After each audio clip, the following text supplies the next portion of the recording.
Buenas tardes a todos y muchas gracias por venir. Por si hay alguien que es la primera vez que viene, ya que retomamos después del verano, voy a presentar muy brevemente el espacio de Foro Res Publica. Foro Res Publica, bueno, pues es un espacio plural que surge con el fin de propiciar la reflexión en común sobre nuestro presente. En este sentido, conecta un poco con el reimpulso de lo común que se viene dando en las plazas desde el año 2011 y con ese compromiso de repensar el espacio público y sus transformaciones. Esta reflexión sobre el presente la queremos enmarcar también con una mirada un poco de largo plazo, es decir, pensar desde aquí, donde estamos ubicados en el sur, los problemas claves de la democracia, como pueden ser soberanía popular, la construcción de Europa, la relación Estado, mercado, instituciones y nuestras tradiciones y porvenir dentro de lo común. También nos gustaría innovar en la dinámica, en el modo de llevarlo. No buscamos aquí un espacio jerárquico de expertos, sino más bien un espacio horizontal de diálogo donde todo el mundo pueda participar y se sienta convocado. La sesión de hoy, como habréis visto en la publicidad, se titula La construcción del demos en Europa, el 1 de octubre y sus efectos. Es la tercera sesión que hacemos dentro de este ciclo que lleva un poco por título genérico La construcción del demos en Europa, y como su nombre indica, pues se trata de reflexionar sobre los procesos políticos recientes que están dándose en Europa y que implican la construcción del sujeto político de un modo a veces distinto, ¿no? Desde luego, pues el caso catalán va a ser un escenario privilegiado para plantear todo este tipo de cuestiones y por eso hemos decidido dedicarle la sesión de hoy.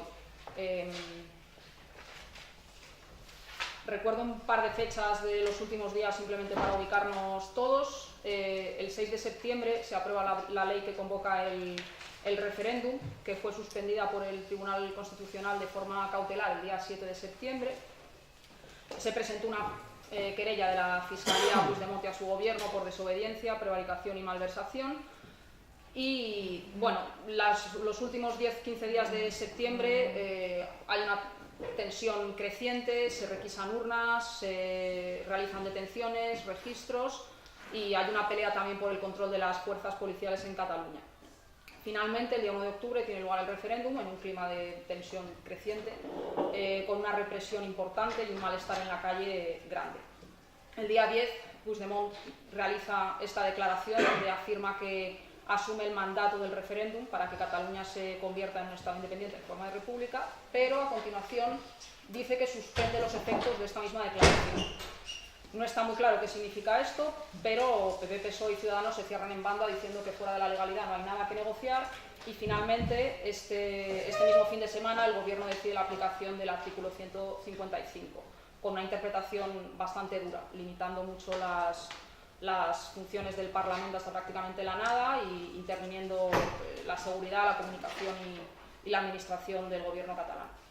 El panorama es que el viernes 27 el Senado votará y ratificará, se espera, la propuesta del 155 y la única salida a esto sería que Puigdemont disolviera la Cámara y convocara nuevas elecciones y bueno, en eso estamos, en ver si pasa esto o no.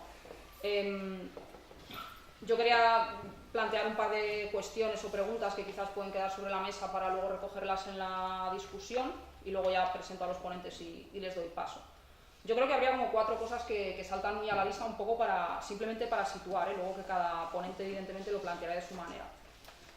Lo primero yo creo que tenemos que tener en cuenta es que es indudable que al menos desde el 1 de octubre la problemática catalana ha desbordado el planteamiento meramente independentista, es decir, que hay aquí en juego una voluntad política innegable que no puede ignorarse más, una sociedad muy movilizada y muy dividida y un escenario que obliga a replantear cuestiones como la relación entre legalidad y legitimidad, sujeto político y soberanía, poder y derecho, democracia y Estado. Entonces, bueno, primero un poco cómo podría pensarse todo esto desde aquí.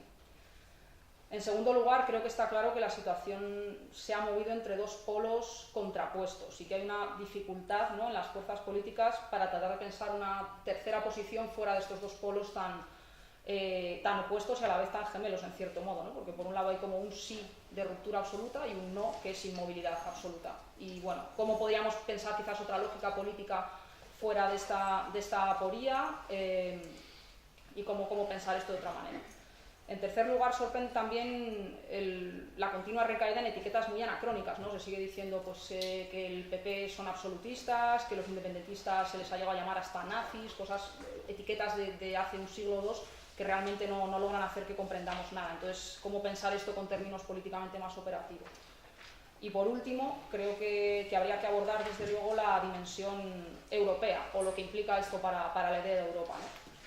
Donald Tusk, en la carta Puigdemont, subrayó que el lema de la Unión Europea es unidos en la diversidad. Y está bastante claro que llegar a lograr esta unión, que a la vez es diversidad, pues es bastante complicado, porque parece que por un lado caemos en un Estado-nación centralista, ¿no? Que impone una especie de sustancia homogénea, pero por otro lado podemos caer también en un regionalismo esencialista que solo busca la disgregación. Entonces, ¿cómo pensar esta Europa que no dañe ni a un lado ni al otro? Cómo articular esta diversidad y a la vez una cierta universalidad, creo que también son preguntas que podemos abordar. Presento a los ponentes y les doy ya la palabra. En primer lugar, hablará a mi izquierda María Eugenia Sánchez Rodríguez.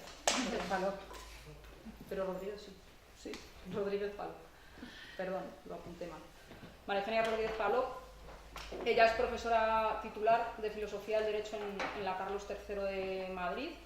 Es investigadora en el Instituto de Estudios de Género y el Instituto de Derechos Humanos Bartolomé de las Casas y ha publicado sobre temas como derechos humanos, movimientos sociales, ecologismo, feminismo o republicanismo.